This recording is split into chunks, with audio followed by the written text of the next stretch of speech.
उज्जैन में राजा श्री वर्मा राज्य करते थे। जैन धर्म पर उनका बड़ा विश्वास था। उनकी सभा में बलि, बृहस्पति, प्रहलाद और नमुची 4 मंत्री थे। वे चारों ही मिथ्यात्वी थे। एक दिन महाराज अकंपनाचार्य अपने 700 मुनि शिष्यों सहित उज्जैन के बगीचे में आए।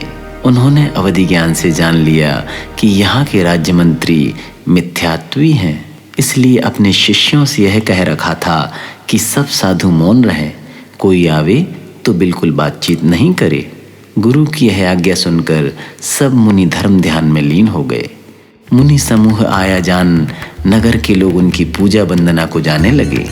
राजा उन्हें जाते देखकर विचार कर रहे थे कि ये लोग कहाँ जाते हैं। इतने में बाग का माली सब ऋतुओं के फल फूल लेकर आया और नमस्कार करके राजा से कहने लगा कि बगीचे में 700 मुनिराज पधारे हैं, जिससे बाग के सब वृक्षों में फल फूल लग गए हैं और बड़ी शोभा हो रही है।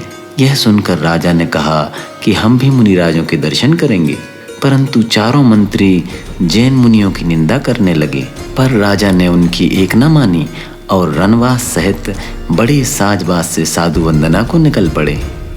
तब तो बेचारे मंत्रियों को भी राजा के साथ जाना पड़ा। राजा ने वहां पहुंचकर उन बीतराग मुनियों की भक्ति सहित वंदना की, परंतु किसी मुनि ने उन्हें आशीर्वाद नहीं दिया। जब राजा लौट पड़े तब साथ के मंत्री उससे कहने लगे कि ये मुनि मूर्ख हैं, इसी कारण कुछ नहीं बोलते हैं। इनको कुछ ज्ञान होता तो अवश्य बातचीत करते। वे ऐसी निंदा करते जा रहे थे और शहर से श्रुतसागर मुनि आहार लेकर आ रहे थे। उन्हें आते देख मंत्रियों ने महाराज से कहा, देखिए उन मुनियों में से यह एक बैल कैसा फूला हुआ आ रहा है। श्रुतसागर को मौन धारण करने की गुरु की आज्ञा मालूम नहीं थी। वे गुरु की आज्ञा होने के पहले ही शहर में चले गए थे, इसलिए वे ब्राह्मणों से शास्त्रार्थ करने को जम गए और चारों ब्राह्मणों को हरा दिया। फिर श्रुतसागर मुनि अपने गुरु के पास आए और वहाँ का हाल सुनाया।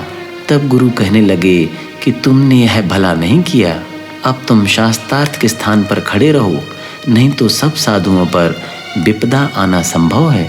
गुरु की ऐसी आज्ञा होने पर श्रुतसागर मुनि ने उन्हें नमस्कार करके वहाँ से चल दिए और शास्त्रार्थ के स्थान पर खड़े होकर ध्यान में लीन हो गए।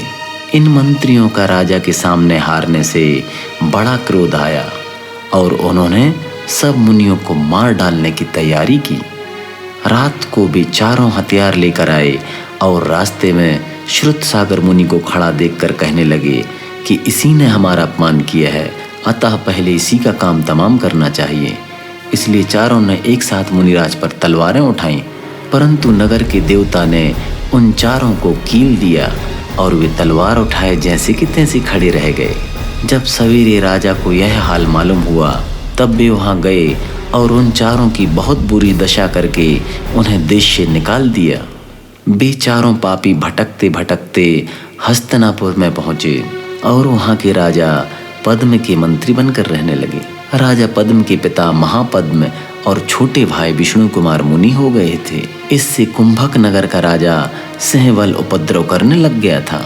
राजा पद्म को उसकी बड़ी चिंता रहती थी और इस चिंता के कारण वे बहुत दुबले रहते थे। जब बलि मंत्री ने उनसे निर्बलता का कारण पूछा तब उन्होंने सिंहबल का हाल सुनाया। उसे सुनकर राजा से आज्ञा लेकर वे चारों मंत्री कुंभक नगर गए और छल से सिंहबल को पकड़कर हस्तिनापुर ले आए। सिंहबल ने राजा पद्म की शरण में आकर उनसे क्षमा मांगी। तब उन्हें बहुत संतोष हुआ और सिंहबल को क्षमा प्रदान की। राजा पद्म ने बलि आदि की होशियारी पर प्रसन्न होकर कहा, तुम्हें जो कुछ इनाम मांगना हो मांग लो। यह सुनकर उन्होंने कहा, हे महाराज, हम इनाम अभी नहीं चाहते, जब आवश्यकता होगी तब मांग लेंगे। कुछ दिनों बाद वे ही अकंपनाचार्य जहाँ तहाँ उपदेश करते करते हस्तिनापुर पहुँचे। 700 मुनि भी उनके साथ थे। उनका विचार था कि बरसात में यहीं रहेंगे। जब यह बात बलि आदि को मालूम हुई तब वे बहुत घबराते और सोचने लगे कि राजा पद्म जैनी हैं, यदि उन्हें उज्जैन का हाल मालूम हो जाएगा तो हम फिर विपदा में पड़ेंगे। इसलिए उन चारों ने राजा पद्म के पास जाकर कहा कि हे महाराज, जो आपने हमें इनाम देने को कहा था सो अब काम आ पड़ा है। कृपा कर आप हमें 7 दिन के लिए अपना राज्य दे दीजिए। राजा पद्म ने अपने वचन के अनुसार 7 दिन के लिए मंत्रियों को राजा बना दिया और वे वनवास में रहने लगे। वे चारों मंत्री राज्य पाकर मुनियों के नाश का उपाय सोचने लगे। उन्होंने मुनियों के आसपास एक बाड़ा बनवाया। बाड़े के भीतर बहुत सी लकड़ियां जलवाकर खूब धुआं कराया। ब्राह्मणों द्वारा पशु बध पूजा शुरू कराई और पशुओं के बदले मुनियों को हवन में जला देने की आज्ञा दी। बहुत सी गली सड़ी अशुद्ध दुर्गंधित और झूठी वस्तुएं मुनियों के ऊपर डलवाईं। ईंट पत्थर कंकड़ आदि गिरवाए और भांति भांति के कष्ट उन मुनियों को दिए। परंतु धन्य है शत्रु मित्र पर समता रखने वाले ऐसे मुनियों ने धैर्य नहीं छोड़ा। उन्होंने प्रतिज्ञा ले ली थी कि जब तक यह संकट नहीं टलेगा तब तक के लिए अन्न जल का त्याग है, और ध्यान में लीन होकर आत्मचिंतन करने लगे। वह श्रावण सुदी पूर्णमासी का दिन था। इससे आकाश में श्रवण नक्षत्र का उदय था। साधुओं के साथ ऐसा अन्याय देखकर वह नक्षत्र भी कांपने लगा। उसे कांपता देखकर मिथिलापुरी के भ्राजिष्णु क्षुल्लक ने ज्योतिष विद्या द्वारा जान लिया कि कहीं मुनियों के ऊपर घोर उपसर्ग हो रहा है। इसलिए उन्होंने यह बात विष्णु सूर्य गुरु से कही। तब उन्होंने अपने ज्ञान बल से कहा कि श्री अकंपनाचारी के संग पर बलि राजा ने बड़ा उपद्रव किया है, और पुष्पदंत विद्याधर को बुलाकर कहा कि धरणी भूषण पर्वत पर जाकर विक्रिया रिद्धि धारक विष्णु कुमार मुनिराज से यह बात कहो। पुष्पदंत शीघ्र ही उनके पास गए और सब हाल सुनाया। महाराज विष्णु कुमार को मालूम ही नहीं था कि मुझे विक्रिया रिद्धि प्राप्त हुई है। इसलिए उन्होंने परीक्षा के लिए अपना एक हाथ बढ़ाया तो वह मानुषोत्तर पर्वत तक बढ़ता ही गया। वे मुनि शीघ्र ही हाथ समेटकर हस्तिनापुर को गए और राजा पद्म के पास जाकर कहा, भैया तुमने यह अच्छा नहीं किया, मुनियों को ऐसा कष्ट पहुंचाया। अपने वंश में अनेक राजा हो गए हैं जो धर्म का पालन कर स्वर्ग और मोक्ष गए हैं, परंतु तुम कुल कलंक उपजे हो। अब शीघ्र ही मुनियों का संकट दूर करो। राजा ने हाथ जोड़कर कहा, महाराज इसमें मेरा कोई दोष नहीं है। मैं बलि को वचन देकर विवश हो गया हूँ। अब मेरे वश की बात नहीं है। आप समर्थ हैं, मुनियों की विपत्ति टालने का उचित उपाय आप ही करें। तब विष्णु कुमार मुनि वहाँ से चल दिए और तुरंत एक ठिगने ब्राह्मण का रूप धर वेद पढ़ते हुए यज्ञ में पहुँचे।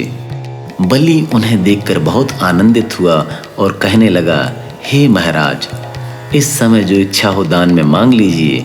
मुनि ने कहा, राजन 3 कदम भूमि दे दो। राजा ने कहा, और ज़्यादा मांगो। मुनि ने उत्तर दिया कि बस इतना ही काफ़ी है। तब बलि ने 3 कदम भूमि अर्पण करके पानी छोड़ दिया। फिर क्या था, मुनिराज ने 1 कदम मेरु पर रखा, दूसरा मानुषोत्तर पर्वत पर रखा और तीसरा कदम रखने को मनुष्य लोक में जगह नहीं रही। तब मुनिराज ने बलि से कहा, हे बलि अब तीसरा कदम कहाँ रखूं? वचन भंग न करो। ऐसा कह के बलि की पीठ पर पांव रख दिया। बेचारा बलि कुछ भी नहीं बोल सका। जब विष्णु कुमार मुनि ने अपना शरीर बढ़ाया तब हलचल मच गई, पृथ्वी कांपने लगी। देवता भयभीत होकर आए और प्रार्थना करने लगे कि क्षमा करो, क्षमा करो, क्षमा करो। तब मुनिराज ने पांव उठाया।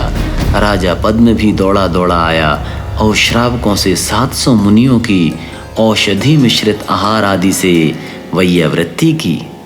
बलि आदि ब्राह्मणों का जैन धर्म पर सच्चा विश्वास हो गया और वे पक्के जैनी हो गए।